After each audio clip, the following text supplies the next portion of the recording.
School থেকে বাড়ি ফেরবার পথে এক ময়রার দোকানে রসগোল্লা খেত অনুকূলচন্দ্র। একদিন খেলো, দুদিন খেলো, শেষে রোজই খেতে ইচ্ছে করে। দোকানের সামনে গিয়ে যেতে যেতে প্রায় দোকানে ঢুকে পড়ে। পকেটে পয়সা তো আর রোজ থাকে না, জোটেও না। বাকির খাতায় অঙ্ক উঠে গেল ক্রমে অনেকটা। একদিন বাকিতে রসগোল্লা খেতে ঢুকবে। ময়রা বললে, অনেক বাকি জমে গেছে বাবু, বাকিটা আগে শোধ করো। কথা গিয়ে মর্মে বিঁধল বালকের। তাই তো, বাকি দেখিয়েছি বলেই না আজ এই কথাটা শুনতে হলো। তখনই বাড়ি ফিরে এসে কোনো রকমে পয়সা জুটিয়ে ময়রার বাকিটা শোধ করে দিলে। মনে মনে পণ করলে, রসগোল্লা আর খাচ্ছি না এমন করে। আবার একদিন যাচ্ছে রাস্তা দিয়ে, দোকানের দিকে নজর পড়তেই মনে পড়ে গেল রসগোল্লার কথা। মন ছুটে গেল রসগোল্লার দিকে। এক পা দু পা করে এগিয়ে গেল দোকানের দিকে। হাতে আছে মোটে 5.5 আনা পয়সা। কিন্তু সেদিন না পণ করেছিলেম অমন করে আর রসগোল্লা খাবো না। চট করে মনে পড়ে যায় সেদিনের প্রতিজ্ঞাটা। লোভের সঙ্গে লড়াই লেগে গেল তখনই। দ্বন্দ্বের ঝড় বইতে লাগলো অন্তরে। রসগোল্লা খাবো না প্রতিজ্ঞা রাখবো? লোভকে প্রশ্রয় দেব না লোভাতীত হব? প্রবৃত্তির বন্যায় গা ভাসিয়ে দেব না প্রবৃত্তিকে জয় করব? মনকে জিজ্ঞাসা করল, কোনটা চাস তুই? লোভ না নির্লোভত্ব? জয় না পরাজয়? আনুগত্য না আধিপত্য? উত্তর এলো, সাধিষ্ঠ হব, সাধীপ হব। আমি ক্ষণভঙ্গুর হব না, সহস্রখণ্ড হব না। নৈমিষ মৃত্যুর পরোয়ানা পত্রকে শিরোধার্য করব না। তার উপায়? ক্ষণ তৃষাটাকে একটু ঘুরিয়ে দাও, একটু স্থিত চৈতন্য হও। সমাধান বেরুচ্ছে ভিতর থেকে। গতির মুখটাকে একটু বাঁকিয়ে দাও। কতটুকু সময়? এই দুর্মুহূর্তটাকে শুধু কাটিয়ে নাও। রাশটা একটু একপাশে টেনে ধরো। এই তো ঠিক, আর এগুলো চলবে না। মাটিতে শুয়ে পড়ল তখনই। পা যদি পায়ে পায়ে নিয়ে যায়? না, এই রাস্তাটাও ঠিক জায়গা নয়। পা যদি উঠে দৌড় দেয়? মনের সঙ্গে দেহের তুমুল লড়াই। অভ্যাস করতে করতে শেষে এমন হয় যে অঙ্গ প্রত্যঙ্গ হয় অভ্যাসের দাস। কাজ করবার জন্যে তখন আর মনের ইঙ্গিতের অপেক্ষা রাখে না। ওর অভ্যাস বশ্যতা ভেঙে দিতে হবে। রাস্তার ধারেই ছিল অরহর ক্ষেত। দৌড়ে গিয়ে ঢুকে পড়ল অরহরের ক্ষেতে। এক্কেবারে শুয়ে পড়ল ক্ষেতের মাটিতে। কোষে 2 হাত চেপে ধরে রইল শক্ত শক্ত অরহর গাছ দুটো। এবার আর উঠছি নে, দেখি ও কেমন করে নিয়ে যায়। কিছুক্ষণ পড়ে থাকার পর ঝোঁকটা যেন অনেকটা কমে গেল। ভূত নেমে গেল ঘাড় থেকে যেন। বাঁধনটা একটু কষেই দিই না কেন? উঠে দৌড় দিয়ে গেল পদ্মার পাড়ে। পয়সা 5.5 আনা ছুঁড়ে ফেলে দিলে পদ্মার জলে। মস্ত একটা দিক পরিষ্কার হয়ে গেল। কাম লোভ বদ্ধ মানুষের জন্যে সহজ একটা নির্গম পথ পাওয়া গেল যেন। মিলে গেল ইন্দ্রিয় জয়ের একটা সাধ্যায়ত্ত সংকেত, একটা মোক্ষম কৌশল। মানুষ হয়ে এসেছে, মানুষের জন্যে মানুষের মতো করে দেখালে। হিমায়তপুরে এক বুড়ির বাগানে আম ফলেছে বিস্তর। বুড়ি আম পচিয়ে ফেলে দেবে, তবু মানুষের ভোগে দেবে না একটি। দাঁড়া, দেখাচ্ছি তোর মজা, লোভ তোর ভাঙছি। দলবল জুটিয়ে নিয়ে গেল একদিন, ঢুকে পড়ল বুড়ির বাগানে। সবাই মিলে জোর করে লুটে খেতে লাগলো আম। বাগানে মানুষ দেখে বুড়ি ছুটে এলো। কাণ্ড দেখে হতবাক, ধমকাবে কাকে, মানা করবে কজনকে? এই যে এক পাল দস্যু এসেছে বাগান লুটে খেতে। তোরা বাগানে শুদ্ধই খাবি না কি রে? বলা নেই, কওয়া নাই? বৃদ্ধার মুখে আর বাক সরে না। তা চাইলে কি তুমি দাও, পচিয়ে পচিয়ে ওঁচলা করে ঢালবে, তাও প্রাণে ধরে মানুষকে একটি দেবে না। কেন? তুমি নষ্ট করে ফেলে দিতে পারো, আর ছেলেদের দুটো খেতে দিতে পারো না। বুড়ি কোনো রকমেই ওদের ঠেকাতে পারে না।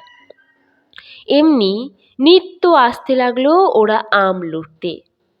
বুড়ি যত আগলিয়ে রাখে, ঝাঁক লাগিয়ে দিয়ে তত লুটিয়ে খাওয়ায় বালক অনুকূলচন্দ্র।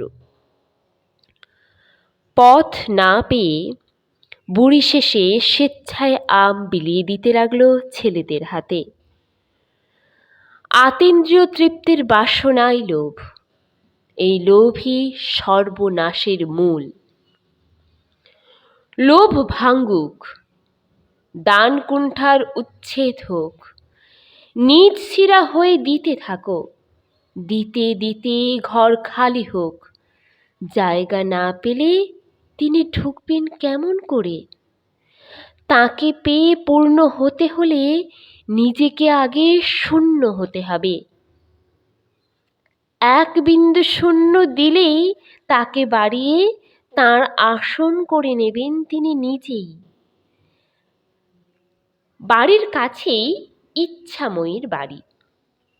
৫-৫টি ছেলে খুইয়ে কোল খালি করে রাড়ি হয়ে বসে আছে ইচ্ছাময়ী।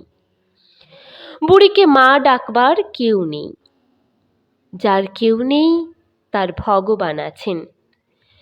বুড়িকে মা বলবার কেউ নেই। অনুকূলচন্দ্র বললে বুড়িকে, তোমার সঙ্গে আমি মা পাতাবো, তুমি আমার মা হবে। বুড়ির হৃদয় উথলে উঠল আহ্লাদে, চুমু খেলো অনুকূলচন্দ্রকে বুকে নিয়ে। অনুকূলচন্দ্র ইচ্ছাময়ীকে ডাকতে লাগলো ভালো মা বলে। ভালো মার বাড়িতে নিত্য আসে, খায় দায়, খেলে, আবদার করে, অত্যাচার করে। যতক্ষণ ভালো মা ভালো, ততক্ষণ অনুকূলচন্দ্র ভালো।